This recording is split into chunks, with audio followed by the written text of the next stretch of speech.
নমস্কার বন্ধুরা, food lover চ্যানেলে সবাইকে স্বাগত জানিয়ে আজকের পর্বটি শুরু করছি।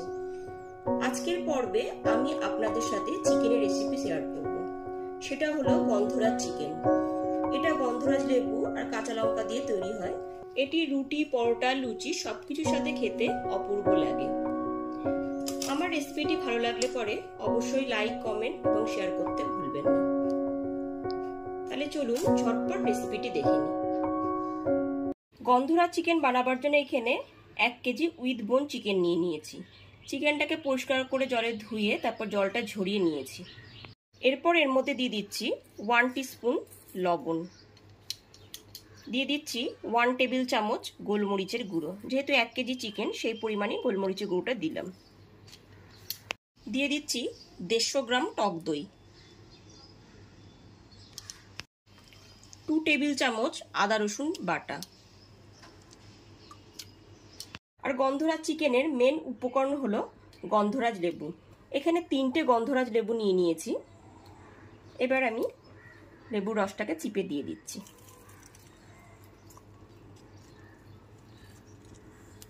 গন্ধরাজ লেবুর রসটা এখানে পুরোটাই চিপে দিয়ে দিয়েছি। এরপরে মেখে নিতে হবে। চিকেনের টুকরোগুলোকে খুব ভালো করে মেখে নিচ্ছি। সমস্ত চিকেনটা খুব ভালো মতন এখানে মেখে নিয়েছি। এবার 1 ঘন্টার জন্য ঢেকে রেখে দিলাম। এবার একটা কড়াইতে দিয়ে দিয়েছি 2 টেবিল চামচ সাদা তেল। তেলটা খুব ভালো মতো গরম করে নিয়েছি।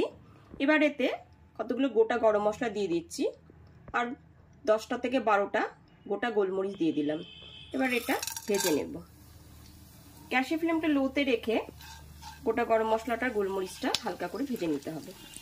ফোড়নটা হালকা করে ভেজে নেওয়ার পর যখন একটা খুব সুন্দর গন্ধ আসবে তখন এর মধ্যে দিয়ে দিচ্ছি 2 টেবিল চামচ আদা রসুন বাটা।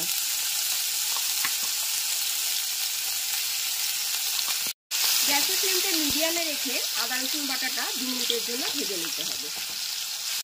আদা রসুন বাটাটা 2 মিনিটের জন্য ভেজে নিয়েছি। এরপর এর মধ্যে 2টো মিডিয়াম সাইজের পেঁয়াজ বেটে নিয়েছি, সেটা দিয়ে দিলাম। পেঁয়াজ বাটাটাও 3 থেকে 4 মিনিটের জন্য আদা রসুন বাটার সাথে ভেজে নিতে হবে।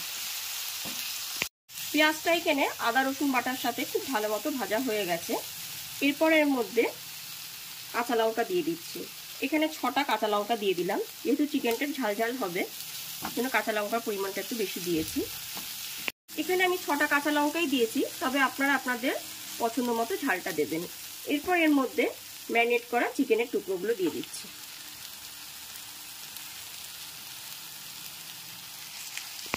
ম্যারিনেট করা চিকেনের টুকরোগুলো দেওয়ার পর খুব ভালো মতো একবার মিশিয়ে নিতে হবে। 2 থেকে 3 মিনিট ধরে খুব ভালো মতো একবার মেশাতে হবে। টক দই সমেত সমস্ত ম্যারিনেট করা চিকেনের টুকরোগুলো দেওয়ার পর খুব ভালো মতো মিশিয়ে নিয়েছি। এরপর ঢেকে 10 মিনিটের জন্য রান্না হতে দিলাম। 10 মিনিট পরে দেখে নিচ্ছি। গ্যাসের ফ্লেমটা লোতে রেখে 10 মিনিটের জন্য ঢেকে রান্না করে নিয়েছি। এরপর এর মধ্যে দিয়ে দিচ্ছি স্বাদ মতো লবণ। ম্যারিনেশনের সময় আমি লবণ দিয়েছিলাম, সেজন্য এখন স্বাদ মতনই দিয়ে দিলাম। স্বাদটাকে ব্যালেন্স করার জন্য দিয়ে দিচ্ছি 1/2 টিস্পুন চিনি আর দিয়ে দেব 1 টিস্পুন জিরের গুঁড়ো। এবার খুব ভালো মতো একবার মিশিয়ে নিতে হবে। আর দিয়ে দেব 1/2 টিস্পুনের মতন কাশ্মীরি লঙ্কার গুঁড়ো। খুব ভালো মতো একবার মিশিয়ে নিতে হবে। ফাইনালি মাংসটা সেদ্ধ হওয়ার জন্য আবার 10 থেকে 12 মিনিটের জন্য ঢেকে রেখে দিলাম। 10 মিনিট পরে ঢাকনাটা খুলে দেখে নিচ্ছি। এখানে চিকেন থেকে অনেকটা জল রিলিজ হয়ে গেছে, আলাদা করে আর জল দেওয়ার প্রয়োজন নেই। এরপর এর মধ্যে হাফ গন্ধরাজ লেবুর রসটা একবার দিয়ে দিচ্ছি।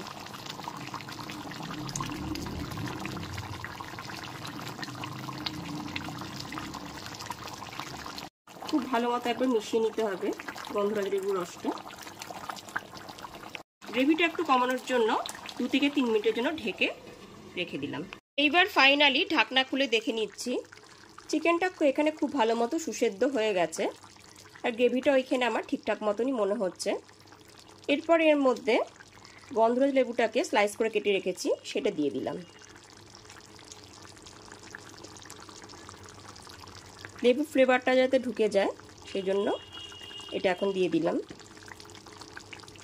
এরপর গ্যাসের ফ্লেমটা অফ করে দিলাম।